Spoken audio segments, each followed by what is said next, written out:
a dar inicio a la reflexión bíblica de esta mañana. Quiero, antes de leer el pasaje que vamos a estudiar, enviar un saludo muy cordial a nuestros amables hermanos y amigos que nos ven a través de la internet. Queremos esta mañana, de manera particular, saludar a nuestros hermanos, a la familia del hermano José Luis Díaz, a nuestra hermana Susi y por supuesto también a sus niñitos.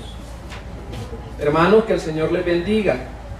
La iglesia siempre ora por ustedes y lo llevamos siempre en nuestro corazón, en nuestra oración. De la misma forma saludamos a las familias que están fuera de este país, al igual que nuestros hermanos. Pues hay tanta familia. Recibo a cada uno de ustedes de una manera especial un saludo en el nombre del Señor Jesucristo. Así también a los hermanos que acá en este país nos ven a través de la internet. Que el Señor les bendiga. Es nuestro deseo que usted sea desafiado por la palabra del Señor. Y por supuesto, hermanos que estamos acá presentes, pues reciban un saludo muy especial. Es mi deseo que en esta mañana Dios bendiga sus vidas por medio de la palabra del Señor. Antes de leer el pasaje que vamos a estudiar en esta mañana, quiero de manera breve solo recordar, hermanos, en realidad solo vamos a recordar la temática del domingo anterior. El tema del domingo pasado se llama saber, considerar, presentar. Y esa reflexión la basamos en el pasaje que se encuentra en la epístola a los romanos, o la carta a los romanos, en el capítulo número 6. En esa ocasión leímos los versículos desde el número 11 hasta el número 14, y básicamente el corazón de la enseñanza estuvo basada en esas tres palabras: la palabra saber, en la palabra considerar y en la palabra presentar. Hermanos, en esta mañana vamos a estudiar el tema que se llama viviendo bajo la gracia.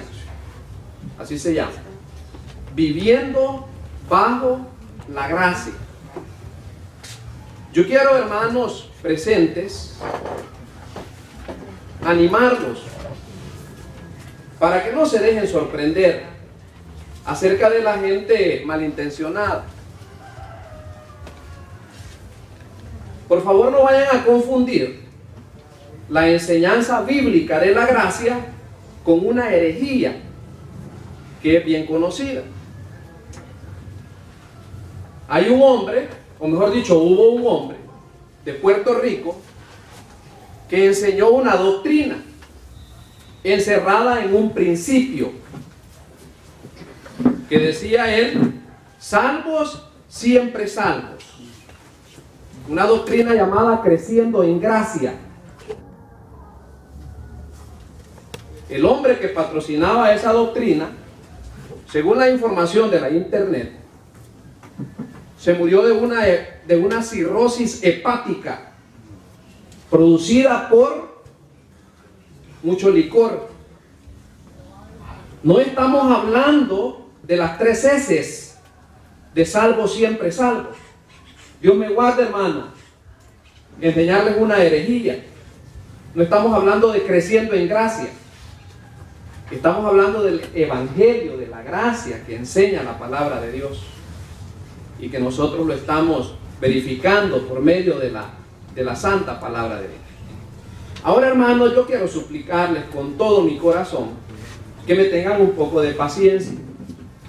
Yo me siento con la necesidad, con la necesidad, en vista del tema, de repetir una ilustración que ya ustedes ya la saben. Ya ustedes la saben, hermanos, y me alegra eso, pero yo necesito repetir esta ilustración. Quiero decirles, miren, la ilustración no tiene como propósito quizá cortar un poquito del sermón o a lo mejor hacer más grande la reflexión. Para mí, hermanos, yo no he leído una ilustración que de manera más clara hable de la gracia del Señor. Yo no he oído otra ilustración, hermano. Por eso es que ya la leí 2 veces y esta sería la tercera vez. Les pido que por favor tengan paciencia, hermano. A lo mejor hay algún hermano, ya sea presente o por medio de la internet, que nunca la ha escuchado. Voy a leerla rápido para que pasemos ya a desglosar nuestro tema. Es una ilustración que para mí, hermano, para mí, humildemente, habla de la gracia de Dios de una manera magistral. Y dice así, téngame paciencia, por favor. Recuerdo la primera vez que saqué mi licencia de conducir. Tenía 16 años. Ya hacía 3 años que manejaba de cuando en cuando. Peligroso, ¿verdad? Mi padre había estado conmigo la mayor parte de las ocasiones en que practicaba serenamente, sentado a mi lado en el asiento delantero, dando indicaciones, ayudándome para saber qué hacer. Mi madre casi nunca estaba con nosotros en esa salida, porque se ponía muy nerviosa. Mi padre era un poco más calmado. Los ruidos fuertes y las frenadas bruscas no lo molestaban tanto. Pero el mejor era mi abuelo. Cuando conducía su auto y ¡bum!, daba contra algo, me decía cosas como esta: sigue nomás, Carlos, puedo comprar otro bumper, pero no puedo comprar otro nieto. ¿Estás aprendiendo? ¡Qué viejito extraordinario! Después de 3 años de todos esos desaciertos, al final saqué mi licencia. Nunca olvidaré el día que entré a la casa, exhibí mi recién adquirido permiso y dije: mira, papá. Y él respondió: fantástico, miren esto, conseguiste el permiso, te felicito. Tomó las llaves de su auto, me las arrojó, sonrió: bien, hijo, puedes llevarte el auto por 2 horas, por tu cuenta. Solo 3 palabras, 3 maravillosas palabras: por tu cuenta. Le agradecí, salí danzando hacia el garaje, abrí la puerta del auto e introduje la llave del encendido. El pulso se me debe haber acelerado a 180 mientras retrocedía y me alejaba de la casa. Mientras circulaba por mi cuenta, empecé a pensar locuras. Por ejemplo, este auto debe alcanzar los 150 kilómetros por hora. Podría llegar bien lejos si hiciera ese promedio. Podría tomar por la autopista y en todo caso pasar algún semáforo en rojo. Después de todo, ya no hay nadie aquí que me diga: no lo hagas. Eran ideas peligrosas, realmente desequilibradas. Pero ¿sabe una cosa? No hice ninguna de esas cosas. Creo que ni siquiera llegué al máximo de velocidad permitido. En realidad recuerdo que regresé a mi casa antes de tiempo. Ni siquiera lo usé las 2 horas. Sorprendente. Tenía el auto de mi padre a mi total disposición, con el tanque lleno de combustible, y podía usarlo con toda libertad. Pero no perdí los estribos. ¿Por qué? Porque la relación que tenía con mi padre y con mi abuelo eran tan fuertes que no podía cometer actos inapropiados, aun cuando tuviera una licencia y no tuviera nadie más en el auto para censurarlo. A lo largo del tiempo se había desarrollado una actitud de confianza, una profunda relación de amor que me llevaba a someterme. Después de entregarme la llave del automóvil, mi padre no había salido corriendo para pegar un cartel en el parabrisas: no te atrevas a pasar de la velocidad máxima autorizada, o la policía anda por toda la ciudad, hijo, y te agarran con toda seguridad. Así que no se te ocurra correr riesgos. Simplemente sonrió y dijo: aquí están las llaves, hijo, disfruta tu paseo. Qué demostración de gracia. Y sí que lo disfruté. Hermanos amados, nuestro tema se llama viviendo bajo la gracia. Ahora, yo quiero decirle a la iglesia hay dos desequilibrios en la vida cristiana que el apóstol Pablo describe en el libro de Romanos. Dos desequilibrios. En la vida cristiana, no estamos hablando acá de personas que no han conocido al Señor. Estoy diciendo, hay dos desequilibrios en la vida cristiana que el apóstol Pablo describe en la epístola a los romanos. O mejor dicho, hermano, yo diría, dos excesos que se cometen. Número uno, vamos a hablar de esos dos excesos. El primero es llamado la licencia y el otro se llama legalismo. ¿Cuál es el problema de la licencia? La licencia, hermanos, ve a la gracia como libertad de complacer los deseos de la carne, bajo el pretexto de libertad, en vez de hacer la voluntad de Dios.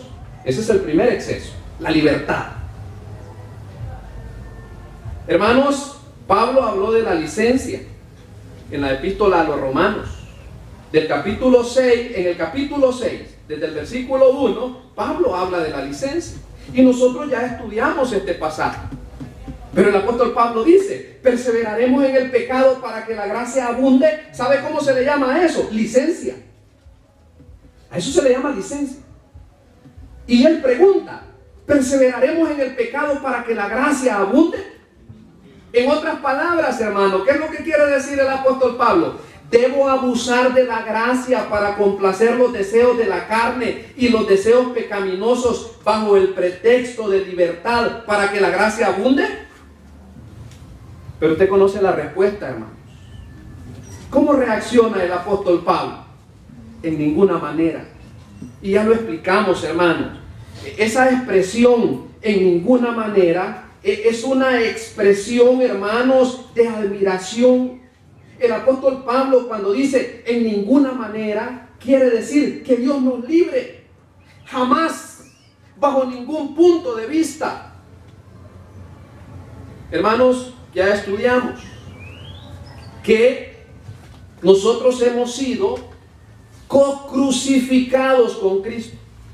Estamos co-sepultados con Él y hemos co-resucitado con Cristo.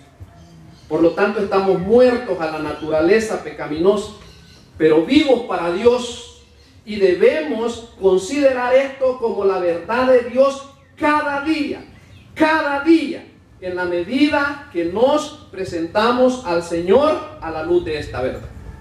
Exceso número 2, o desequilibrio número 2, legalismo. ¿De qué se trata el legalismo?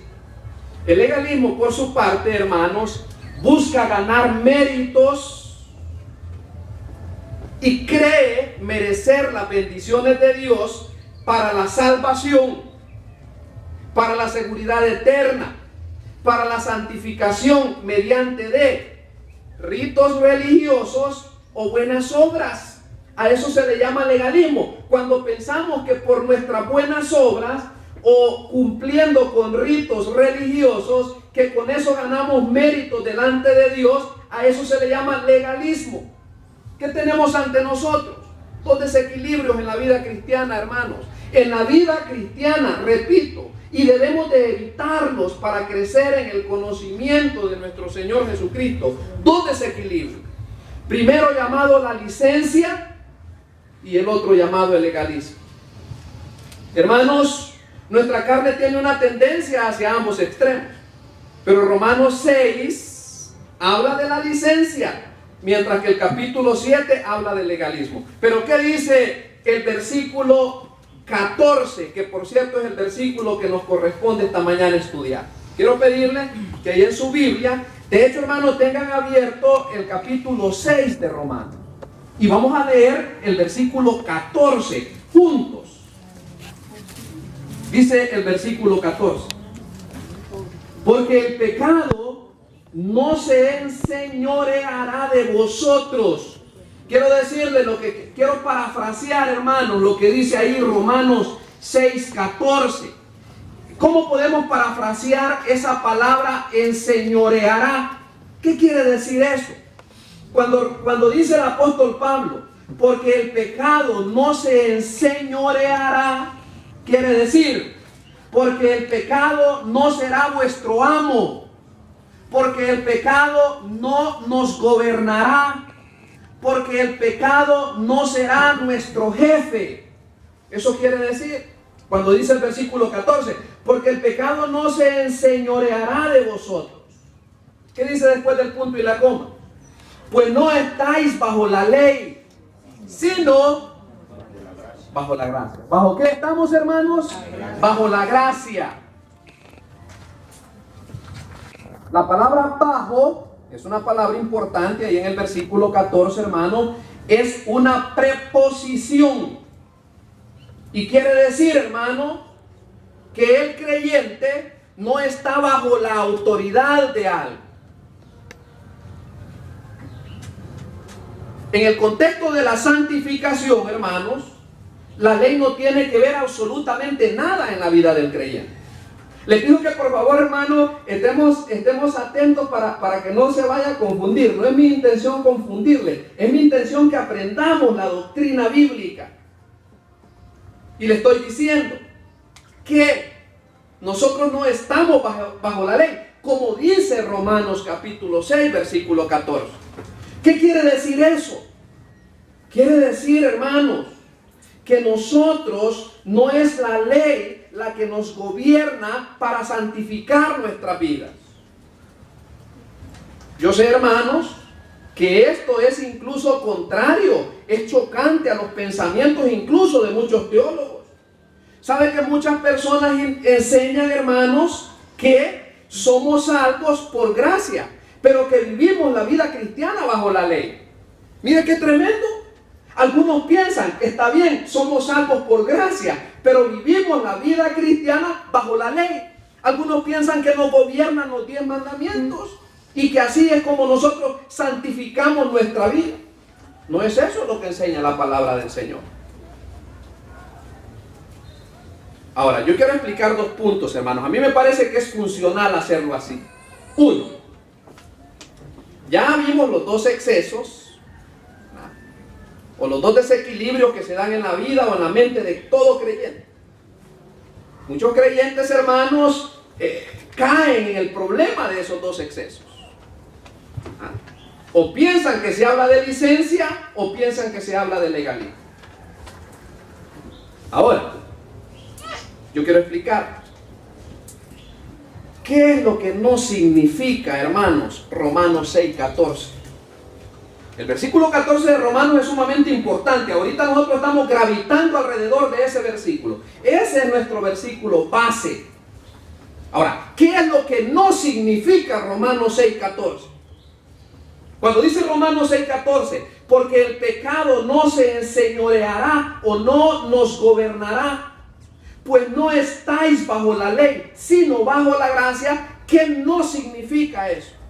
Y lo acentúo, hermano. ¿Qué es lo que no significa? No significa, hermanos, que el creyente es libre para pecar. No, no significa eso. No, sí, no significa eso. Porque como ya dijimos, hermano, entonces eso es la licencia, que ya caeríamos en ese extremo de pensar que eso es licencia. No. De hecho, hermanos amados, de hecho, el versículo número 15, inmediatamente después del versículo número 14, justamente después del versículo 14, el versículo 15 dice así. Y ahí lo tiene usted, por favor, veamos. ¿Qué pues? ¿Pecaremos porque no estamos bajo la ley, sino bajo la gracia? Mire, hermanos, cómo el apóstol Pablo es tan enfático una vez más, al igual que en el versículo número 3, o en el versículo 1 y 2, aquí en el versículo 15 dice, en ninguna manera. Entonces, hermano, el versículo 14 no significa que el creyente es libre para pecar. La gracia, hermanos, oiga bien por favor esto. La gracia no es estar sin ley o sin legislación, hermano. No es mi intención, hermanos, confundirlo con palabras difíciles.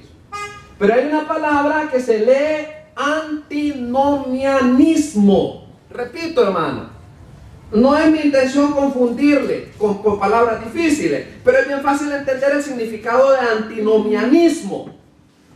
Es una palabra compuesta. Anti quiere decir en contra, y nomos se refiere a la ley. ¿De qué habla el antinomianismo? De una enseñanza, hermano, en donde no hay ningún tipo de ley. ¿Pero a qué conduce eso? A un caos, a una anarquía. No estamos diciendo eso. Además, ¿qué dice Tito capítulo 2 y el versículo 12? Ese pasaje ya lo hemos estudiado, hermano. ¿Acaso Romanos 6:14 dice que hay que pecar con libertad porque estamos bajo la gracia? No, ¿qué enseña Tito 2:12? Renunciar a la impiedad y a los deseos mundanos, y que vivamos en este siglo sobria, justa y piadosamente. ¿Es eso pecar de manera deliberada, hermanos? No, ahí nos enseña el apóstol Pablo en la carta a Tito. No significa, hermanos, el versículo 14 de Romanos capítulo 6, que el creyente no esté bajo algún tipo de autoridad. ¿Estamos los creyentes bajo algún tipo de autoridad? Por supuesto. El creyente que vive bajo la gracia, estamos bajo autoridad. Por ejemplo, miren, las epístolas del Nuevo Testamento, hermano, enseñan claramente que existen instituciones divinas con autoridad. Repito el pensamiento.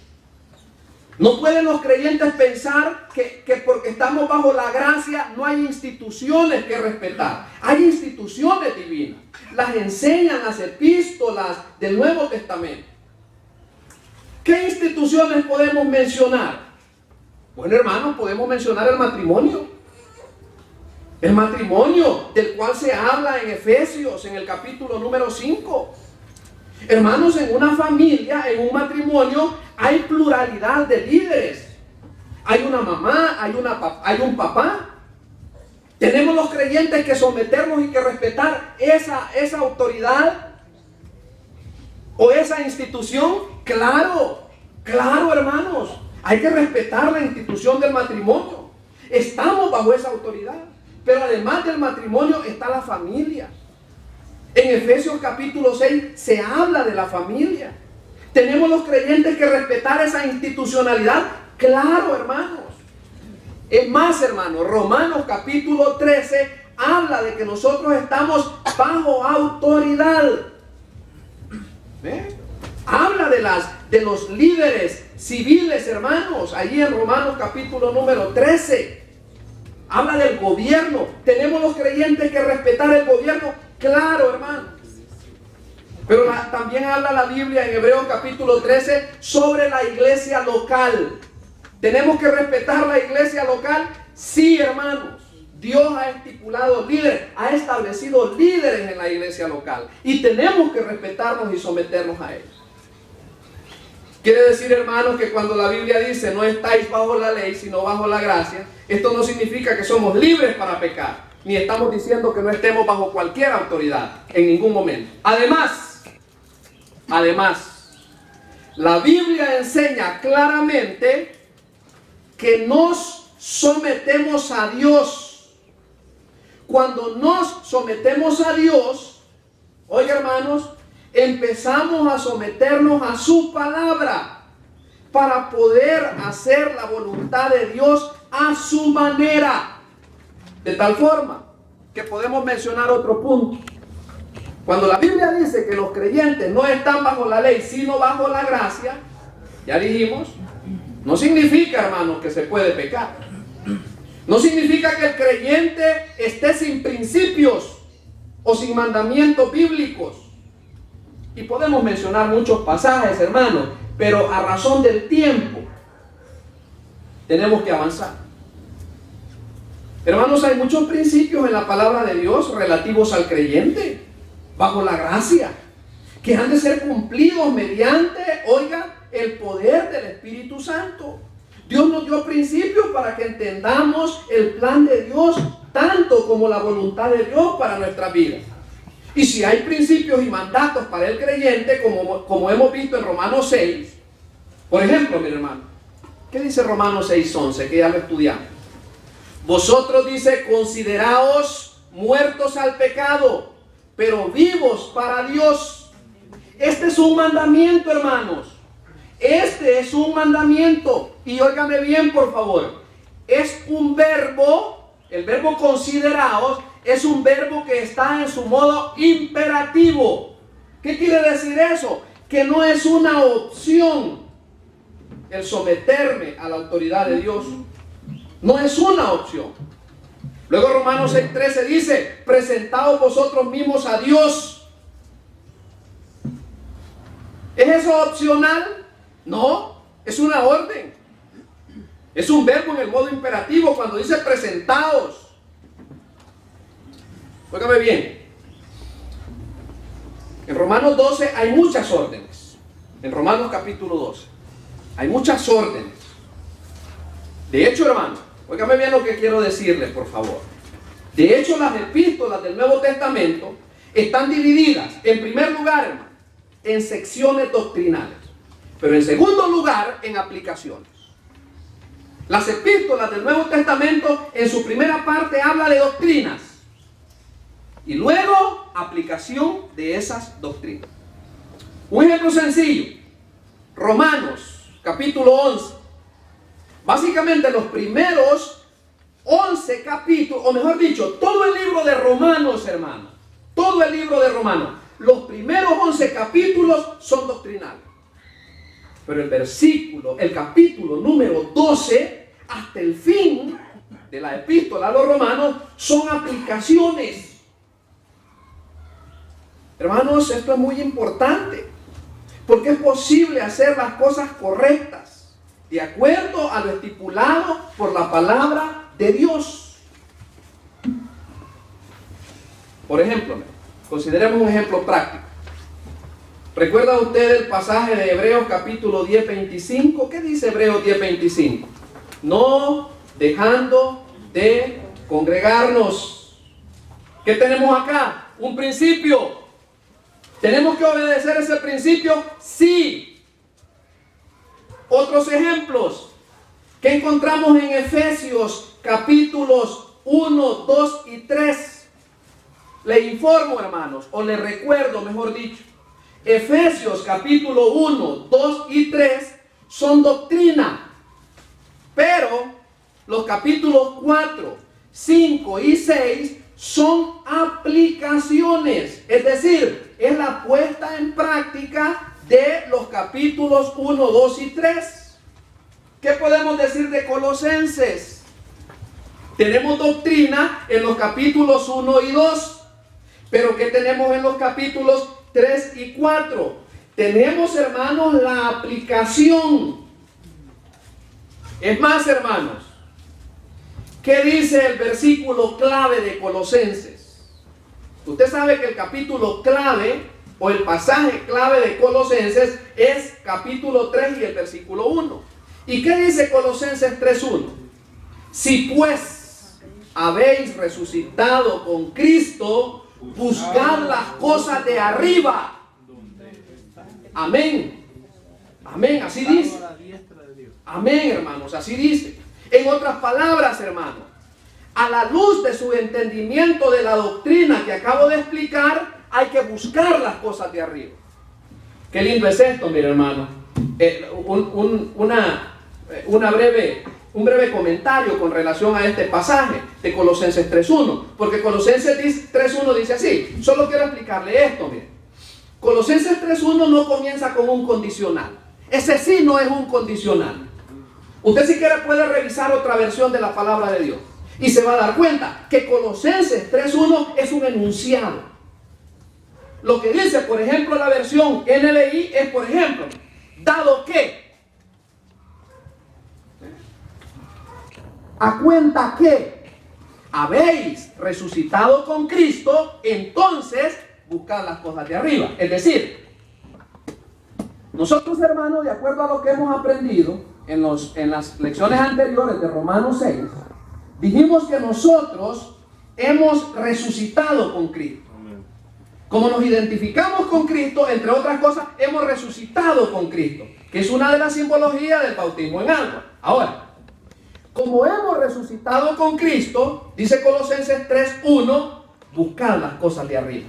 Ahora yo le pregunto, mire qué lindo, ¿cómo se buscan las cosas de arriba? Subiendo la cabeza ahí, ahí no se refiere a los aviones, hermano, ni se refiere a los mangos o a los pajaritos. No, eso no es buscar las cosas de arriba. Aquí se buscan las cosas de arriba. Mire qué lindo, hermano, que las cosas de arriba se buscan mirando para abajo. Aquí ve. Qué lindo, hermano, las enseñanzas bíblicas sencillas, hermanos, pero contundentes. ¿Cómo se buscan las cosas de arriba? En su palabra. Yo por eso, hermano amado, yo le insisto una y otra vez, para que el creyente, hermano, aprenda a vivir y a disfrutar la gracia. Para que el creyente viva una vida de fe y descanso, tiene que conocer su palabra. Tiene que conocer su palabra. Y le insisto, hermano, si usted puede memorizar la palabra de Dios, memorícela. Porque la vida de fe y descanso se logra así, como ya le dije, mire, mezclando su fe con la palabra de Dios. Si usted mezcla su fe con la palabra de Dios y la pone en una licuadora, usted logra la vida de fe y descanso. Eso es todo lo que se requiere. ¿Se necesitan ritos? ¿Se necesitan obras? No, se necesita conocer la palabra de Dios y mezclarla con su fe. Ahora, hermano, como ya vimos lo que no significa Romanos 6:14, que no significa que el creyente es libre para pecar, ahora veamos qué sí significa Romanos 6:14. ¿Qué es entonces lo que significa Romanos 6:14? Significa que la ley mosaica, hermanos, en la vida del creyente no es el medio para la santificación. Hermanos, por favor, estemos atentos para que usted no vaya a malentender la enseñanza. ¿Qué es lo que sí significa Romanos 6:14? Significa que la ley mosaica no es el requisito o no tiene lugar en la vida de santificación del creyente. Por ejemplo, si usted puede recordar de memoria este pasaje, qué lindo, y si no, le pido que busque Gálatas. Y solo vamos a mencionar algunos versículos. ¿Qué dice Gálatas capítulo 2 y el versículo 20? ¿Recuerda usted ese pasaje, hermano? Gálatas 2:20. Y si no, busquémoslo, hermano. Gracias a Dios que tenemos la bendita palabra de Dios. ¿Qué dice Gálatas 2:20? Con Cristo estoy juntamente crucificado, y ya no vivo yo, mas vive Cristo en mí. Y lo que ahora vivo en la carne, lo vivo en la fe del Hijo de Dios, el cual me amó y se entregó a sí mismo por mí. Ahora, rapidito, desmenucemos ese versículo. Vean, dice el versículo 20: con Cristo estoy juntamente crucificado. Óigame bien, hermano. Esa parte del versículo 20 habla de esto, mi hermano. Habla de nuestra posición en Cristo. Le voy a explicar, hermano. Quiero serle sincero, mire. A mí me costó entender esto. No es, hermano, que me quiera jactar de listo, pero a mí me costó entender esto. Me costó entender cuál es mi posición en Cristo. Hermano, el día que usted puso su fe en Cristo, usted adquirió una posición en Cristo. ¿Sabe cuál es una buena manera de ilustrarlo, hermano? Y yo lo vi en una figura. Un hombre puso su fe en Cristo y él se veía crucificado con Cristo. Pues la Biblia lo dice. Yo tengo una posición en Cristo, hermano. Y esa posición no cambia. De ahí nadie me quita. Esa es mi posición con Cristo. Porque dice ahí, con Cristo estoy juntamente crucificado. Pero luego dice, ya no vivo yo, mas vive Cristo en mí. ¿Qué es eso? Ese es nuestro poder en contra del pecado. El hecho que Cristo viva en nosotros es nuestro poder en contra del pecado. Y lo que ahora vivo en la carne, dice el apóstol Pablo, lo vivo en la fe del Hijo de Dios. Hermanos, ¿cómo caminamos en este mundo? ¿Pensando que podemos derrotar al pecado? ¿Vamos a perder? Se lo advierto. Si vivimos en este mundo pensando que tenemos los músculos y el poder para derrotar el pecado, ya perdimos. Sí, hermano. Si vivimos en este mundo pensando que tengo la fuerza, que tengo la habilidad, que tengo, hermanos, la destreza para destruir el pecado, ya nos derrotó. ¿Qué dice Gálatas 2:20? Dice, lo que ahora vivo en la carne, es decir, en esta casa material, en este cuerpo, ¿cómo lo vivo? Lo vivo en la fe del Hijo de Dios.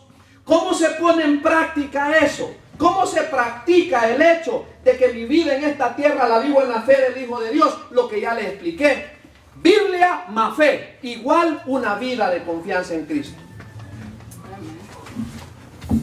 Biblia más fe, una vida de confianza y de victoria en Cristo.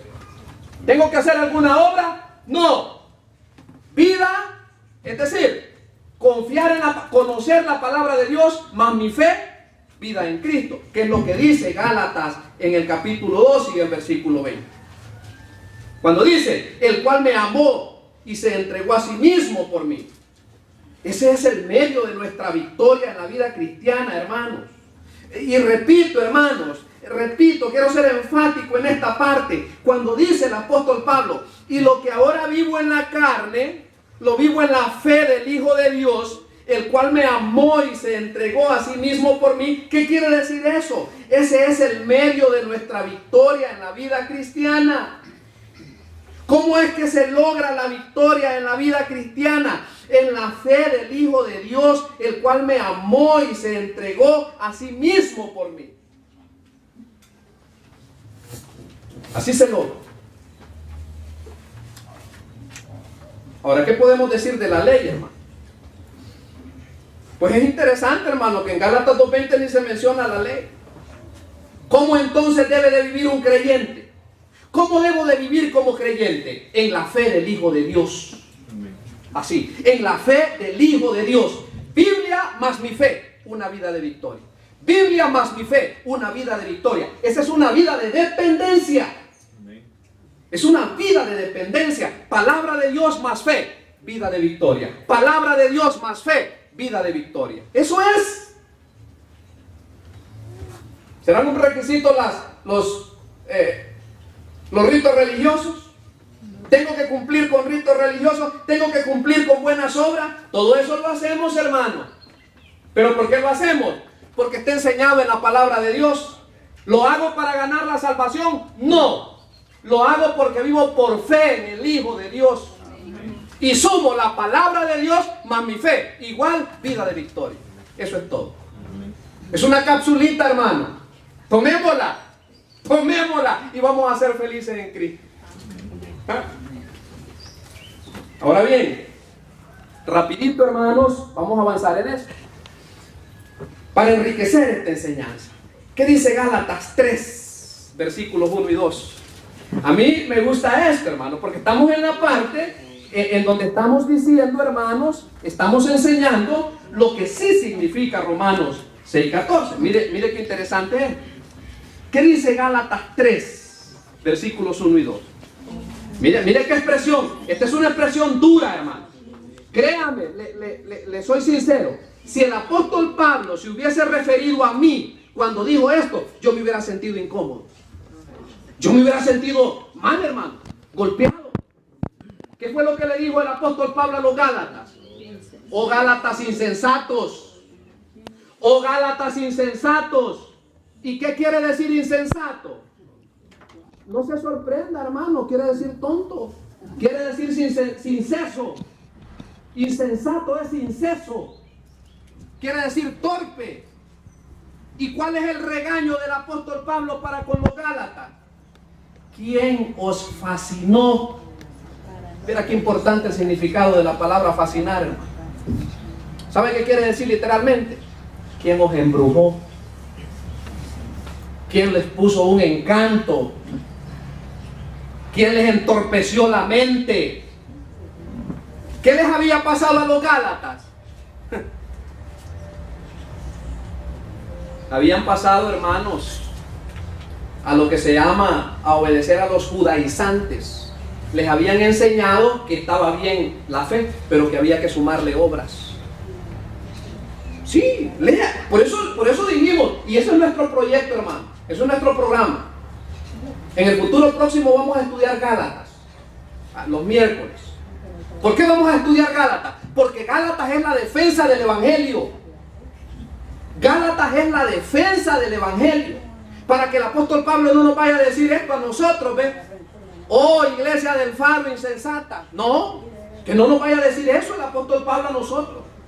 ¿Y por qué fue la censura del apóstol Pablo? ¿Quién os fascinó para no obedecer a la verdad? A vosotros ante cuyos ojos Jesucristo fue ya presentado claramente entre vosotros como crucificado. Esto solo quiero saber de vosotros. Mira esta pregunta, hermano. Y yo la comparto con usted para que la respondamos nosotros. ¿Recibiste el Espíritu por las obras de la ley o por el oír con fe? Yo le pregunto, hermano, ¿acaso se recibe el Espíritu Santo por cumplir con preceptos? No. ¿Cómo recibimos el Espíritu Santo? Por la fe. Por la fe en Cristo.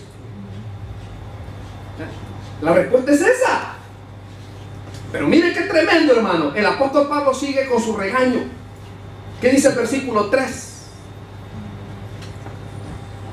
Capítulo 3 de Gálatas, versículo 3. Estamos enriqueciendo esto, hermano, porque necesitamos. ¿Cómo comienza el versículo 3 de Gálatas 3? ¿Tan necios sois? ¿Ah? ¿Sabe cómo dice la versión NBI? ¿Sois tan tontos? Hermanos, así dice, mamá mía. Así dice, a usted le da risa. Yo siempre noto que a mamá mía le da risa cuando menciona. Pero así dice, ¿sois tan tontos? ¿Ah? ¿Y por qué el regaño? Habiendo comenzado, mire, habiendo comenzado por el Espíritu, ¿cómo van a acabar? Por la carne. ¿Y a qué se refiere? A que quieren volver a esclavizarlos con preceptos, con prácticas religiosas como la circuncisión, lo cual se describe en el capítulo número 4. Ahí está el regaño.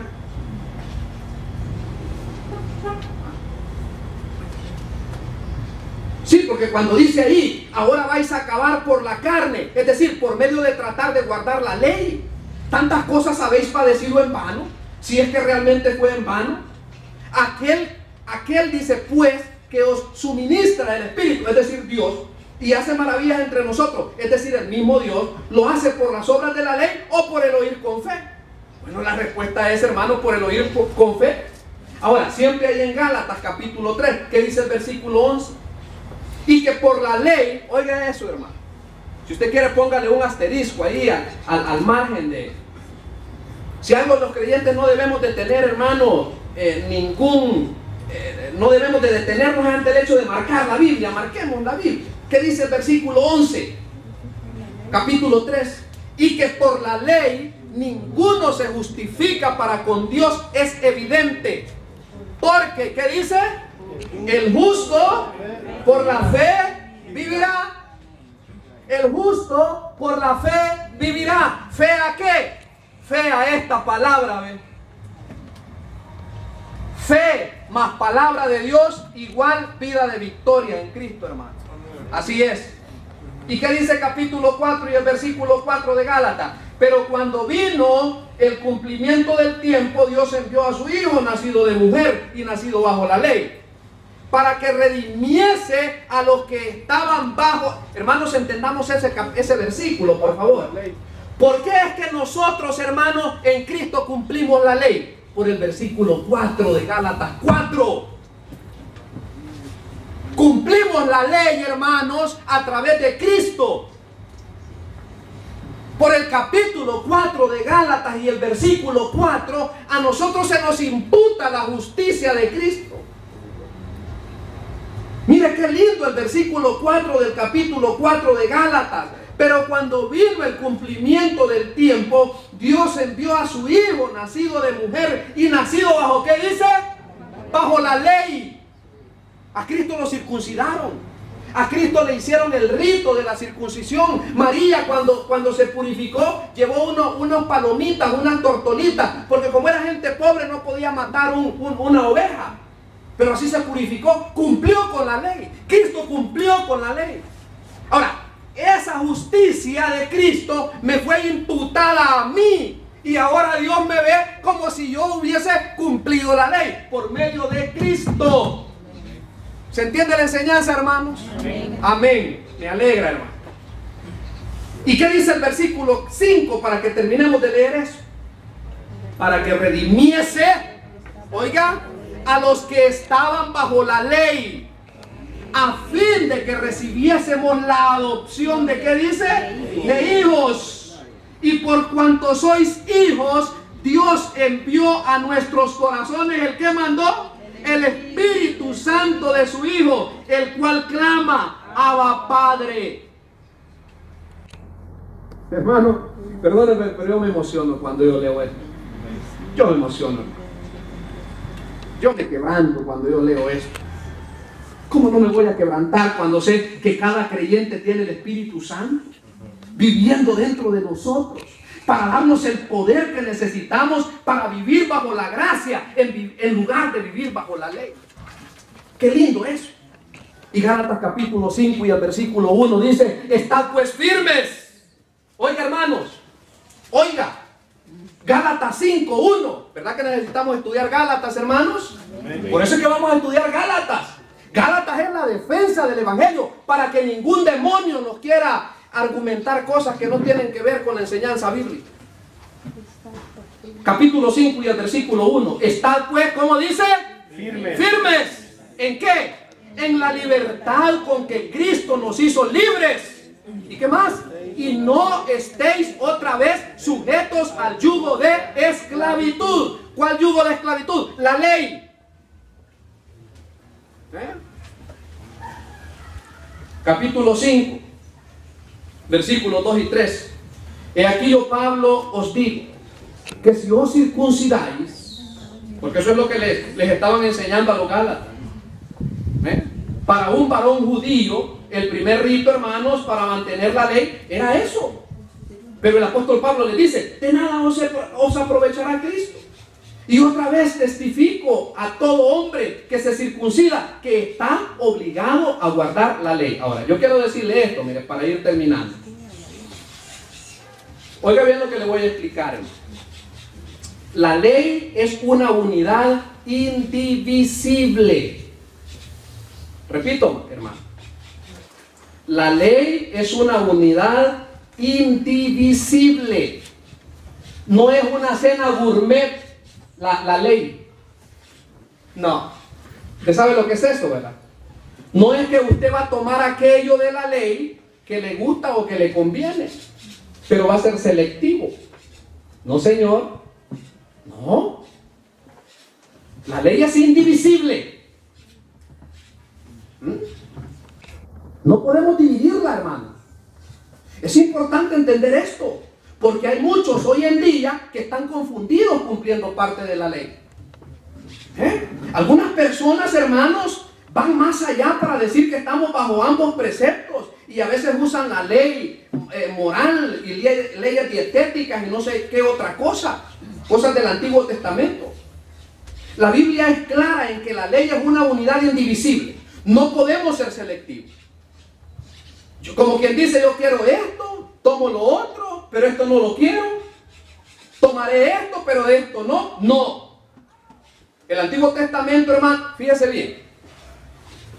Para que veamos esos pasajes, para que podamos nosotros certificar con pasajes bíblicos, ¿qué hemos visto que dice Santiago 2.10? Rapidito, hermano. ¿Qué dice Santiago 2.10? Estamos diciendo que la ley es indivisible y Santiago 2.10 lo enseña. ¿Qué dice Santiago 2.10? Lo leo para ustedes. Porque cualquiera que guardare toda la ley, pero ofendiere en un punto, ¿qué le pasa? Se hace culpable de todos. ¿Y qué dice Gálatas 3.10 allá adelante? Un pasaje que también ya lo hemos estudiado. Porque todos los que dependen de las obras de la ley están bajo maldición, pues escrito está: maldito todo aquel que no permaneciera en todas las cosas escritas en el libro de la ley. ¿Para qué dice? Para hacerlas. Mira, hermano, las personas que, por ejemplo, obligan o dicen que hay que guardar ciertos días, fíjese bien. Usted puede leer en el libro de los Números. En el libro de Números, en el capítulo 15, se da el caso de un hombre que en un día sábado lo hallaron cortando leña. ¿Sabe usted qué le pasó a ese hombre? Lo mataron. Lo mataron.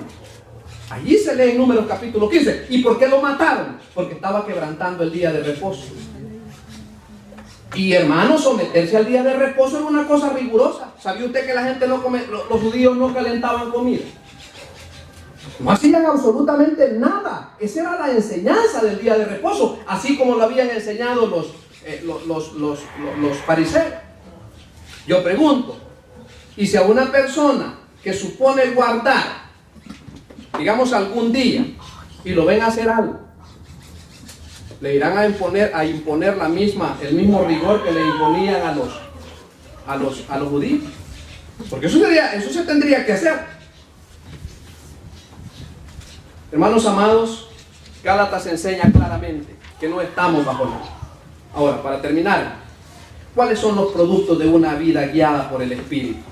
Ahí lo enseña Gálatas en el capítulo 5, el versículo 22 y 23 dice: mas el fruto del Espíritu es amor, gozo, paz, paciencia, benignidad, bondad, fe, mansedumbre, templanza. Contra tales cosas, dice, no hay. Hermanos amados, para finalizar quiero decirles que Romanos 6:14 significa que la justicia de la ley ha sido cumplida en el creyente mediante el poder del Espíritu Santo y las promesas de Dios. Hermanos, tenemos que aprender estas verdades, tenemos que recordar estas verdades porque son parte de la bendición del Señor para nosotros. Siendo clamado en el versículo 4, fíjense qué interesante es. El apóstol Pablo, hermano, en algún momento pensó que por su fuerza él podía cumplir con la ley. Pero ¿qué pasó? O que él podía, bajo términos humanos, cumplir, así mejor. El apóstol Pablo pensó en algún momento que podía cumplir con el precepto, hermano, o poder dirigir su vida espiritual en la carne, por sí mismo. Pero por eso dijo en el capítulo 7, miserable de mí, ¿quién me librará de este cuerpo de muerte? Se dio cuenta que no podía. Hermanos, lo mismo nos pasa a nosotros los creyentes. No podemos vivir nuestra vida pensando que somos capaces. ¿Qué es lo que tenemos que hacer? Descansar en el Señor. Descansar en el Señor. ¿Cómo se descansa en el Señor? Biblia más fe igual descansar en el Señor. ¿Se da cuenta por qué es necesario conocer la palabra de Dios? Memorizarla, hermano. Y nuevamente el desafío, hermano. Si usted puede memorizar Romanos capítulo 6, memorice. Le va a ser de mucha bendición. Si usted puede memorizar, hermano, Isaías 41:10, memorice. Si usted puede memorizar, hermanos, Proverbios capítulo 6, versículos 5 y 6, memorice. Si usted puede memorizar el Salmo capítulo 37, por lo menos los versículos 4 y 5, memorice. Si usted puede memorizar el Salmo 55, hermano, Memorice. Porque la palabra de Dios más su fe le va a proveer una vida de descanso.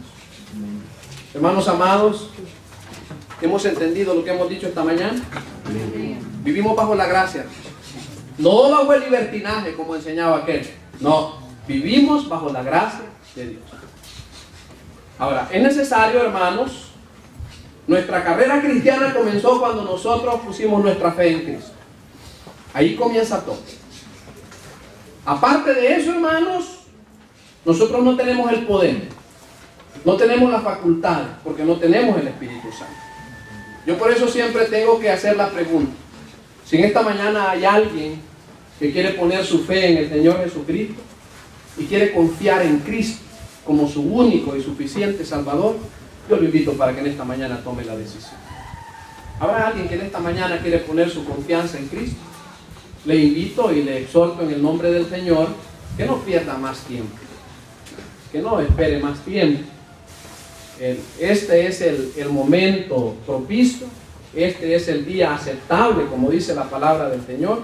Yo le invito en el amor del Señor, que si usted tiene el deseo y quiere tomar la decisión de poner su fe en Cristo, nosotros le invitamos para que en esta mañana tome la decisión de creer en Cristo como su único y suficiente Salvador. ¿Habrá alguien en esta mañana que quiere poner su fe en Cristo? Le invitamos. Y si no, pues le invitamos para que siga oyendo la palabra del Señor